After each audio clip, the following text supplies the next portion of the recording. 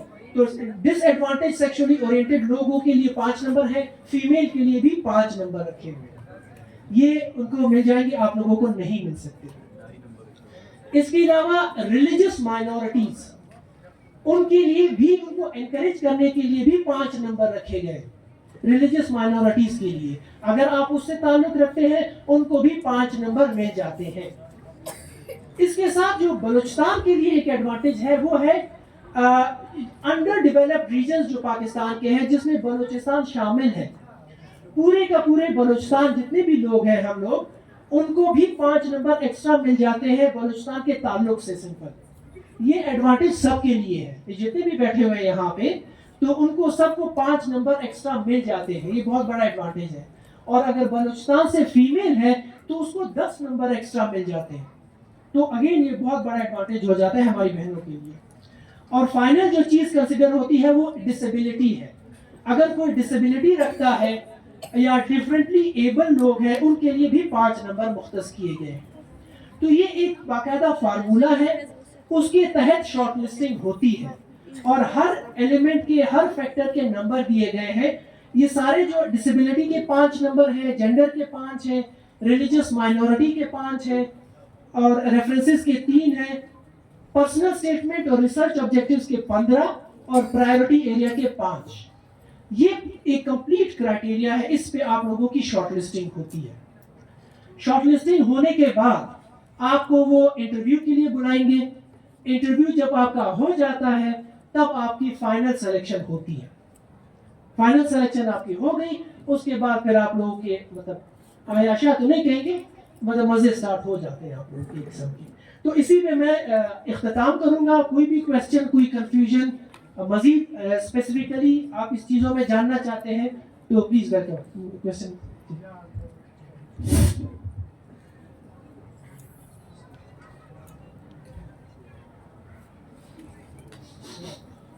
سر آپ نے نقصانات اس کے نہیں بتائے. میں نے بتایا اس کے 2 بڑے نقصانات ہیں. اگر آپ جاننا چاہتے ہو, پڑھ کے وہیں پہ کام کرنا چاہتے ہو, وہیں پہ لائف اسٹارٹ کرنا چاہتے ہو تو فل برائٹ آپ کے لیے نہیں ہے, کیونکہ آپ کو واپس آنا پڑے گا.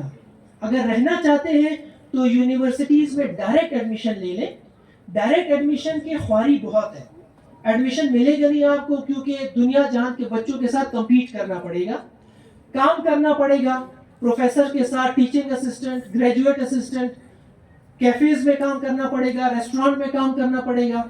لیکن فائدہ اس کا یہ ہے کہ آپ وہیں پہ پڑھائی مکمل ہو گئی, جاب ڈھونڈیں, وہیں پہ رہ جائیں, گرین کارڈ, پاسپورٹ, وہ والا چینل ہے. لیکن مشکل ہے وہ بہت. یہ آسان طریقہ ہے لیکن ڈس ایڈوانٹیج یہی واپس آنا پڑے گا. سوچ لیں کیا کرنا ہے آپ نے. Should I go? G show. Sir, myself is Kashif.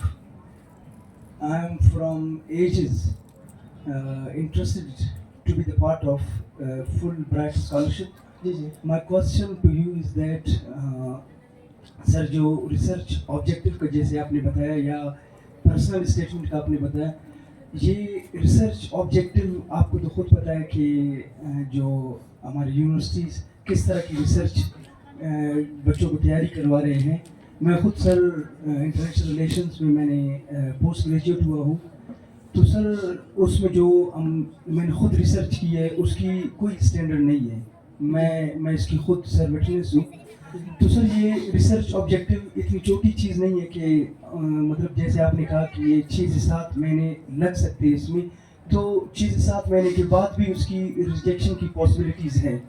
تو سر یہ جو ریسرچ آبجیکٹیوز ہے اور پرسنل اسٹیٹمنٹس ہے اور جو اپنے پریورٹی کے بارے میں بتا دیا کہ کون سے پریورٹیز ایریاز ہے, کائنڈلی ان کو بھی مینشن کر دیں. اور یہ جو 2 ایریاز ہے جو ریسرچ آبجیکٹیوز اور پرسنل اسٹیٹمنٹس, انہیں ہم کون سے سورسز تیاری کر سکتے ہیں, یا کوئی یوٹیوب چینل یا کوئی کوچنگ کلاسز؟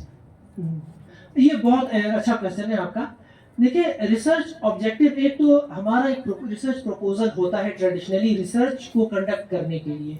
یہ وہ والا چیز نہیں ہے, ٹھیک ہے. اگر آپ ایم فل یا پی ایچ ڈی کی بات کر رہے ہیں اس میں تو ریسرچ پروپوزل بہت ڈیٹیل سے ہوتا ہے, ٹھیک ہے. اس میں آپ کو introduction, statement of problem, research question, objectives of your research, literature review, یہ اس ٹائپ کا پروپوزل نہیں ہے ڈیٹیل سے جو کہ 35-40 پیجز کا ہوتا ہے.